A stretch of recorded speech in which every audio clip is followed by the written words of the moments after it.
Today, we are travelling on one of Scotland's most fascinating and underrated mainline railway journeys, aboard the legendary InterCity 225 from Glasgow Central to Edinburgh Waverley via Carstairs.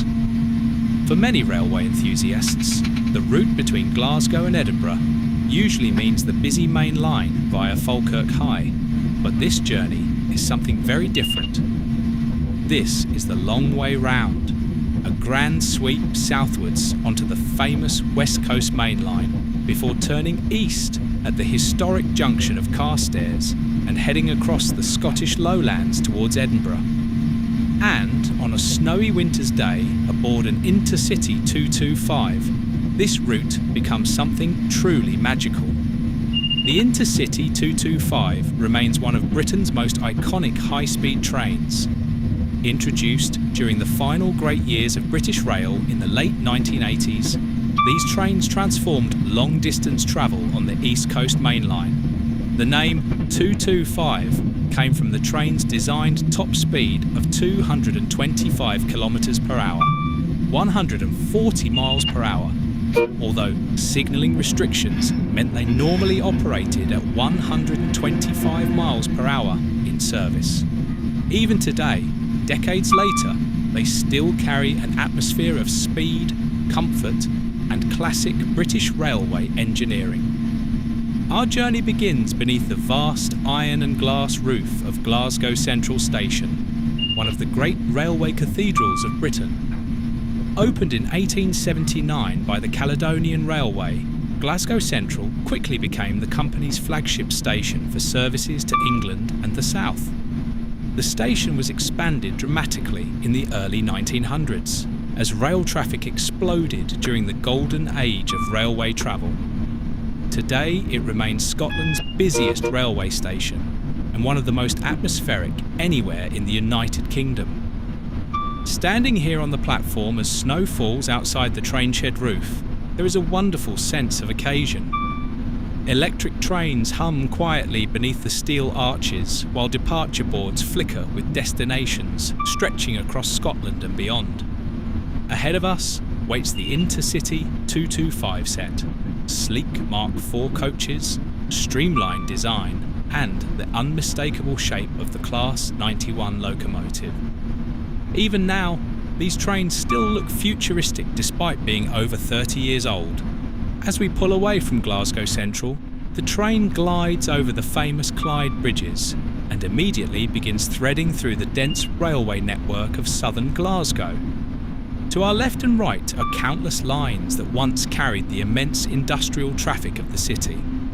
Coal trains, steel trains, locomotive works, shipyard traffic. Glasgow was once one of the busiest railway centres anywhere in Europe. We pass Polmadie Depot, one of Scotland's most important railway maintenance centres. For decades, this area has echoed with the sound of locomotives being prepared for service. In British Rail days, classes such as the mighty Class 86s, Class 87s, and later the InterCity fleet all passed through here. As we continue southwards, the suburban landscape slowly begins to open out into the wider Scottish lowlands. Snow lies across rooftops, embankments and fields, transforming the landscape into a winter railway postcard. One of the great joys of travelling by train in winter is how the railway cuts through scenery inaccessible by road. From the comfort of the carriage window, we can see frozen fields, distant church towers, small villages and old industrial remains disappearing into the snowfall. Soon we approach Motherwell, one of Scotland's most important railway towns. Motherwell developed rapidly during the Industrial Revolution thanks to coal mining and steel production. The town became deeply connected with the railway industry, serving as a major junction on the West Coast Main Line and an important centre for freight traffic. The station itself has long been a key stopping point for Anglo-Scottish expresses.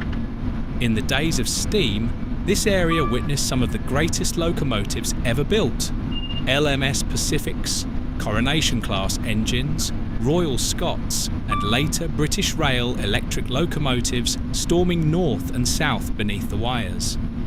For railway enthusiasts, Motherwell remains a superb place for train spotting today, with freight, local services and long-distance expresses all sharing the route. If you did enjoy the video, please help support the channel by liking, sharing and subscribing.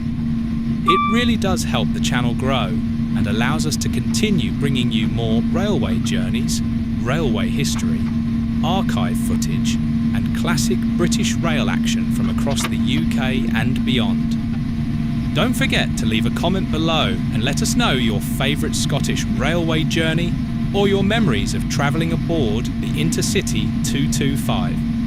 Thanks again for watching, and we'll see you again very soon for another railway adventure.